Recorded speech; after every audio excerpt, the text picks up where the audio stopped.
When you come face to face with the diminutive figure of Mr. Charles Spencer Chaplin in London's Leicester Square, it's impossible to gaze upon the familiar little tramp with his baggy trousers, derby hat, oversized shoes and bendy cane without raising a smile. But in truth, if you didn't know he was here, you'd be hard-pressed to cross his path by accident, even though most people would agree that Charlie Chaplin, standing outside the best-loved cinemas in Britain, and perhaps even the world, is very fitting indeed.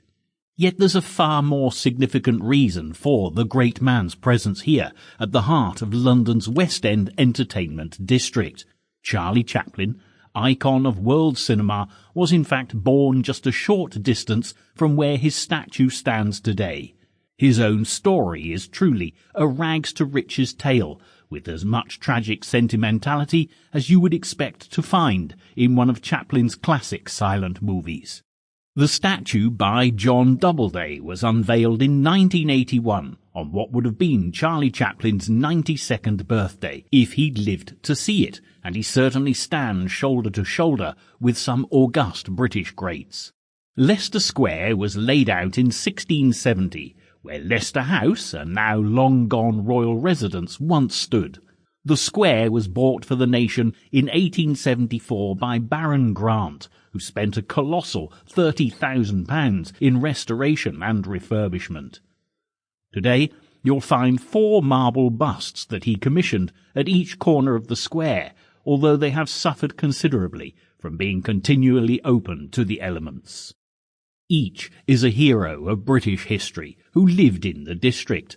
Sir Joshua Reynolds, great portrait painter, fellow artist William Hogarth, Sir Isaac Newton, scientist extraordinaire who famously watched an apple fall to deduce the laws of gravity, and John Hunter, a major pioneer of surgery, who was certainly very famous in Baron Grant's day.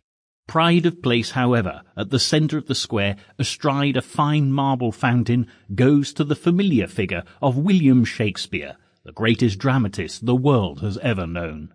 This is an exact copy of the statue of the bard that graces Westminster Abbey, and undoubtedly Charlie Chaplin would have felt the irony of standing next to the most skilled exponent of comedy and tragedy to thrill the entertainment seekers of ages past.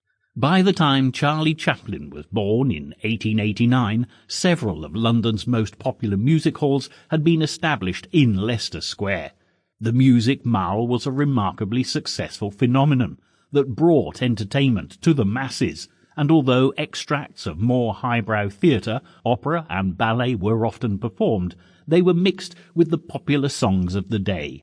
The Empire Cinema, that can be seen today, was once a music hall of the same name, on the same site, with the 1937 Art Deco Odeon replacing the Alhambra Music Hall, which would certainly have been familiar to the young Charlie Chaplin. It's interesting to note that the Leicester Square connection with the cinema dates back even further than the great auditoriums that you can see before you if you visit here. From 1790 onwards, panoramas were exhibited in a specially constructed circular building in Leicester Place, and you can still find the location if you know where to look. No longer an entertainment venue exactly, it's been the French church, Notre Dame de France, for many years, but continuing with the tradition of a circular shape. So, for Charles Chaplin, the supreme entertainer of his day, a Leicester Square statue is the perfect tribute. In the distance, there's a few short miles between this place and the streets where Charlie was born, but the gulf he crossed during his incredible lifetime was great indeed, and the true achievement of the ragged boy brought up in a Kennington hovel, rising to be commemorated by a statue in Leicester Square, is truly the stuff of legend. When Charlie was once asked to talk about aspects of his life, he simply said that anything anyone wanted to know about him could be discovered from watching his films. In this journal, we'll be heeding Charlie's excellent advice. To begin then, at the beginning, Charles Spencer Chaplin was born on the 16th of April 1889, son of Charles and Hannah Chaplin, both of whom were music hall performers. There's no formal record of the great man's birth, as he was Sample complete. Ready to continue?